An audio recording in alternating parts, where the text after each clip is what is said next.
Rest in power, White Tiger.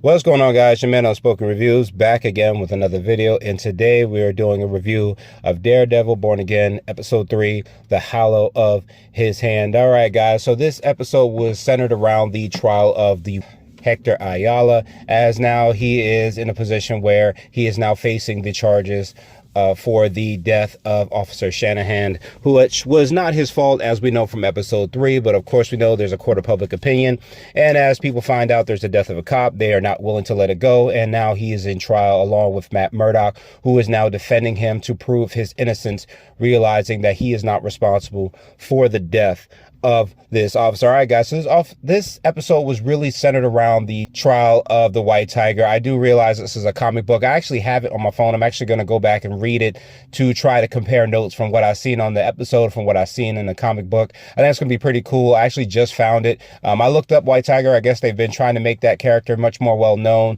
in the comic book. I don't know if anybody has Marvel Unlimited. I kind of have it every once in a while, so I kind of check it out. And every time there's like a special television show or something going on, they usually will highlight that character or one of the characters in a comic, so that way you kind of go back and look through all of his comics. I think he has comics from Iron Fist to Spider-Man, of course Daredevil, and there were a few others. I think there was one for Captain America. I'm not exactly sure. Somebody let me know in the comments. I got to go back and check.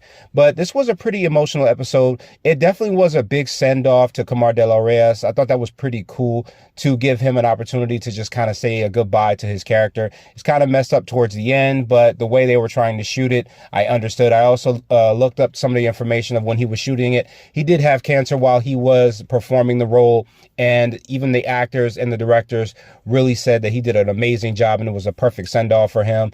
And once again, rest in power, White Tiger. I think that's pretty awesome when we see these actors who are having these situations, and despite all of them, they decide to step forward and use their craft to the best of their ability and do not allow their illness to define them. All right, guys, so the episode starts with Matt meeting up with Hector. They're getting ready to go over the trial, and I love this little back and forth between the two of them as Matt is just trying to give him hope, and Hector talks about him going to the small island in Puerto Rico back home, which I think is called Loquilo. Someone tell me if I said it wrong. I'm sorry, I'm not Spanish, but he talks about this little tree frog that makes this croaking noise and it calls out to its mate, and they will make that noise pretty much throughout the day, and people see, most tourists will find it as annoying, whereas he says it's the most beautiful sound he's ever heard. And he can't wait to one day go to that paradise place. And I love how Matt says, we're going to get you back there one day, Hector. Don't worry. And I love how that was kind of like foreshadowing of him, unfortunately, the actor himself moving on to the next plane of existence, talking about that he can't wait to see those sandy beaches again and that he will get that paradise. And it was such a beautiful, nice, quiet send-off. I like that. You know, I thought that was pretty cool how they kind of incorporated the real life situations along with the acting, and it worked really well. And Camar did a great job as the White Tiger in the scene. You really felt his desire to want to do the right thing. I thought that was amazing. It's not just the powers that make him who he is. He really just wanted to do the right thing. So we do cut to two criminals that are kind of doing the delivery, and it seems that they are assassinated by two Irishmen who are likely criminals as well. And at first, Wilson believes that this is the fault of Vanessa. However, Vanessa completely dispels this rumor, and she says that, you know, without anybody at the top to keep the criminal element of the city in check, they will start running rampant and they will start ending up in chaos. But Fisk believes that that chaos is necessary. He thinks that's something that should happen. But Vanessa still thinks that is Wilson punishing her for her affair with Adam. It also just goes to show just how much Wilson Fisk as the Kingpin is unfortunately a necessary element for keeping order in the city with the criminal element. I think I've seen that as well in the Marvel Spider-Man game made by Insomniac, where after Spider-Man and the cops arrest Wilson Fisk, he says, I'm the one that kept order in this city. In 1 month, you'll wish you had me back. And you do start to see, as he's in prison, most of the criminal element that is kept in check starts to run rampant. That's when they start getting Mr. Negative and a bunch of other criminals running crazy. And it just goes to show, unfortunately, even though the Kingpin is a monster, he does somewhat keep order. He does keep criminals from losing themselves, from stepping outside of their station, from causing mass chaos. But at this point in time, Wilson believes that this chaos is necessary. We also see that he still has the bruises on his knuckles. Now, I was uncertain if the bruises were kind of like a mental thing where he's seeing it and a part of him wants to come back out and do the Kingpin thing the way that he wants to. However, that's not really the case. Maybe the bruises are not really there.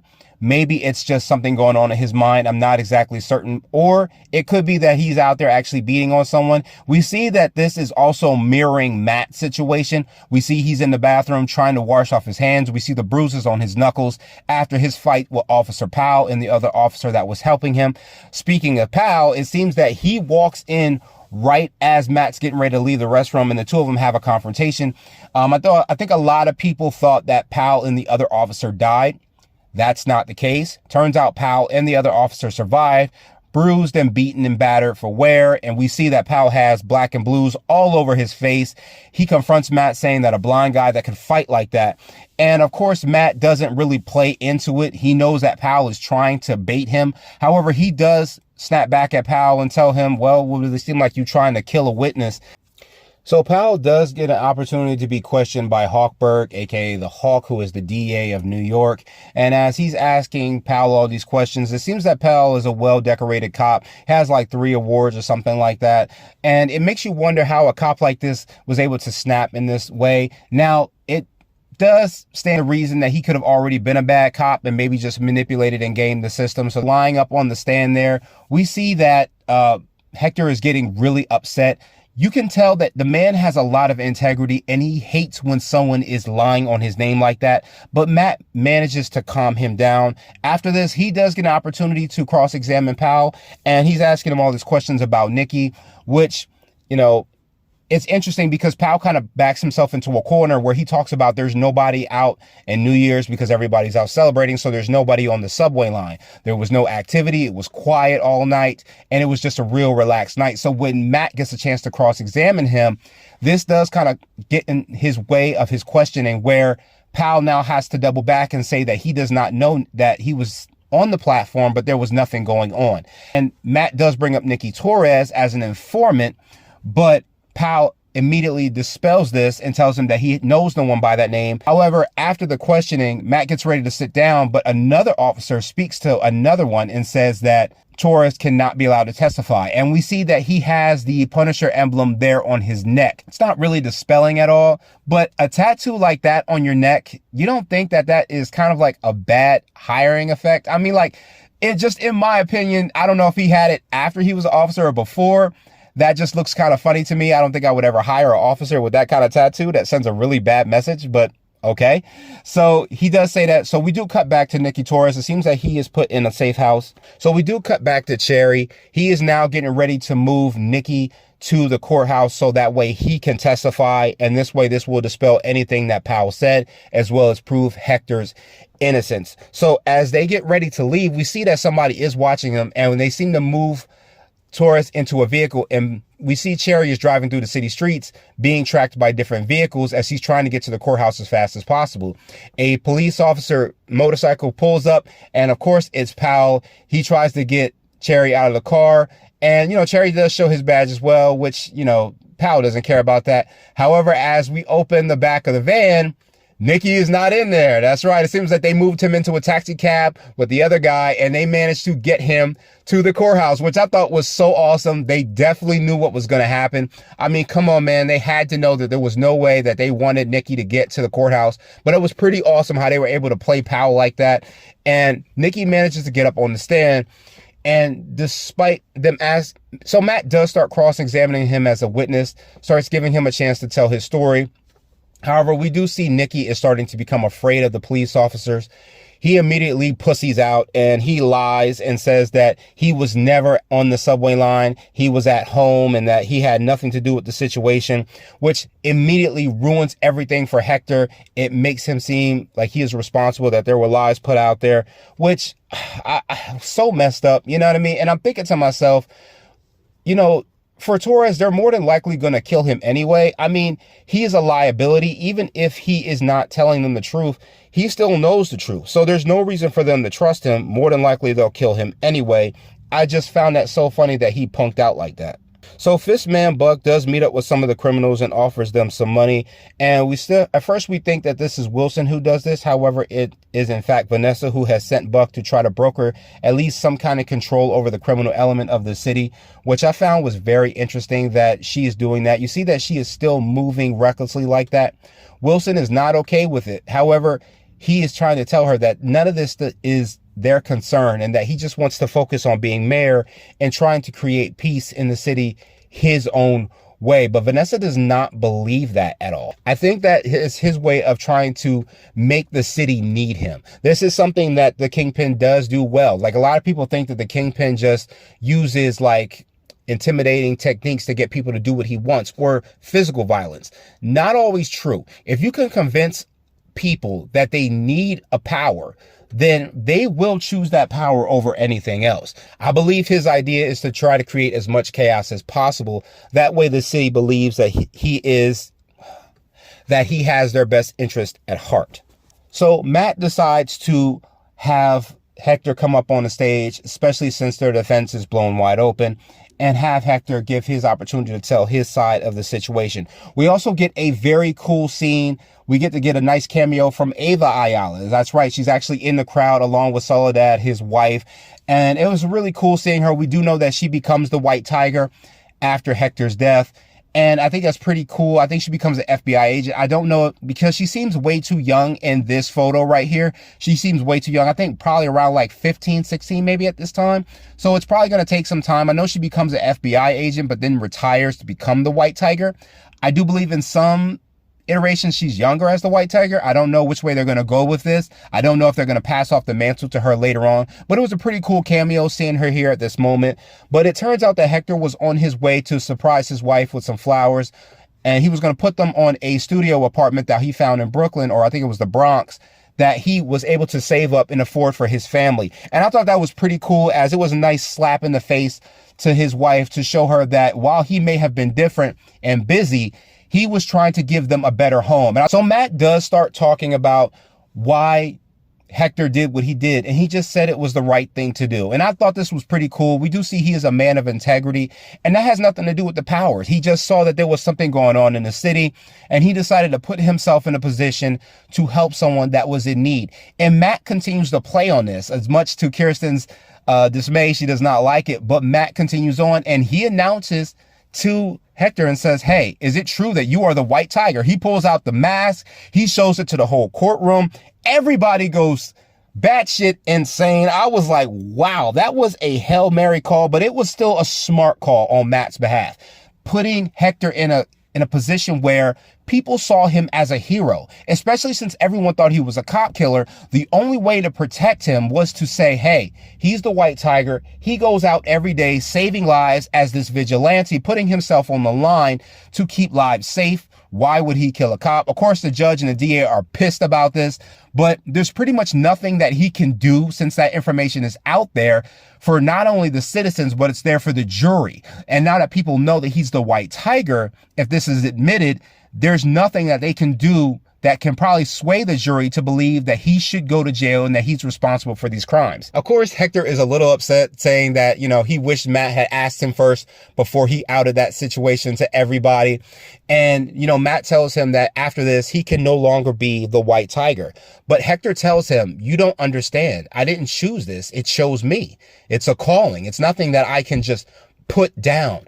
And I think that is so cool when we get these. It makes me think back to something that the director of this show said, or not the director, but I think the writer, where he says that he doesn't always like the conversation situations. He likes to see characters punching each other.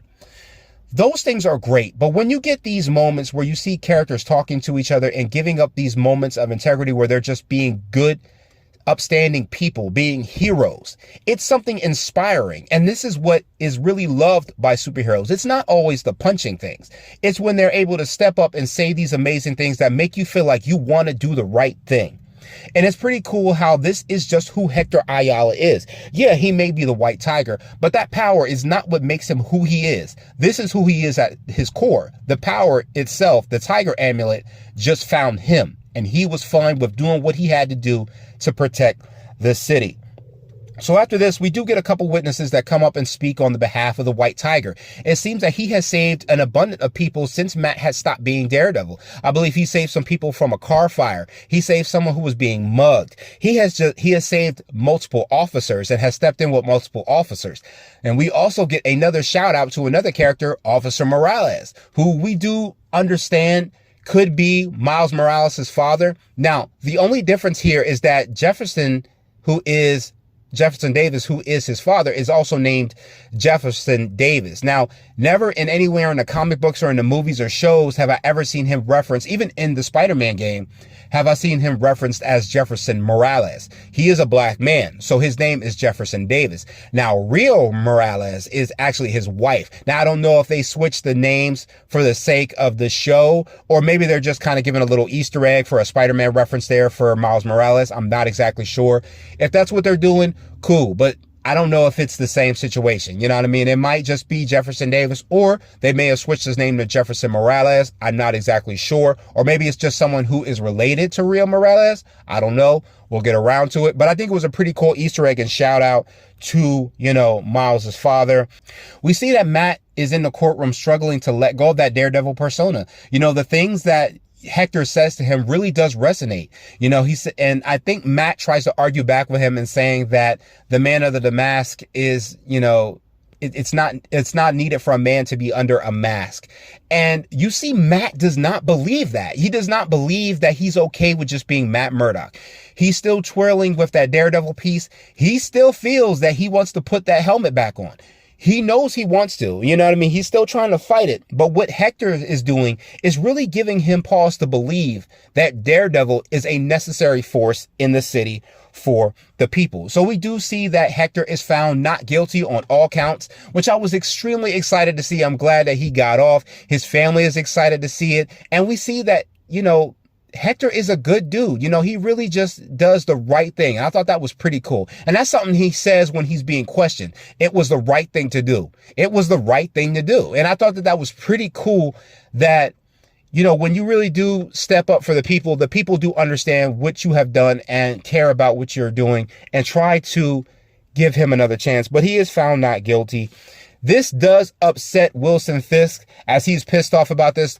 We don't get a chance to see him talk about it. However, the reporters do say that he is mad about a cop killer vigilante going free, which I found interesting as he was found innocent on a court of law. You'd think that Fisk would be accepting of this. However, finding out that Matt Murdock was involved, this does piss him off a little bit more. And he asked for BB Urich to come and question him again, and so he can have an interview with her. And with her recording the conversation, he admits that vigilantes cannot be allowed to stand in New York City, that they will cause chaos in the city and that it needs to be handled. And as a mayor, that he did promise that he would correct that issue. We do see right after this that Hector Ayala, going against Matt's wishes, starts to suit up as the White Tiger again. I thought it was pretty cool. We see him putting on this suit. However, as he goes out, he hears the woman scream. And as he goes out to investigate it, unfortunately, he is tragically assassinated, a bullet to the head, which I found understanding in the story narrative, but not really understanding with his power set. I didn't understand how he could be completely caught off guard like that. I thought maybe his senses would be so heightened that he would be in a position to protect himself or know something was wrong. However, he is killed by someone. And as we see, the individual is putting away his gun, walking away. He does have the Punisher emblem on his chest. I know what a lot of people might be thinking. Was this Frank Castle? Not at all. Frank Castle does not kill vigilantes. He recognizes what vigilantes do. He is willing to kill vigilantes if they break the law. That is what he's willing to do. But he does not kill vigilantes because he understands that what they do is also no different than what he does. The only thing is that he's willing to go to those extents to actually take a life. Most heroes are not lethal like that. They will not try to kill someone, not all of them. However, Frank does not really hurt other superheroes. He's willing to stop them if they get in his way. He does not just outlandishly kill superheroes like that. He does not do that. Even when he shoots Matt in the season 2, episode 1 of Daredevil, he only shoots in his mask the proper way to hurt him. So I'm pretty sure this is the cult that is responsible, the cult of Punishers. And this also lets you know that they are being employed by Fisk. It seems that Wilson is paying them to be that swift hand of justice against vigilantes. And this also just shows you once again that Wilson Fisk has not stopped doing that kingpin thing. He still has that urge to control the city by any means necessary, even if that means he has to cause chaos. And I think that's what his goal is. I think he's just trying to cause chaos to get the city on board with believing that he is the best option for the people of New York. So this was a pretty good episode.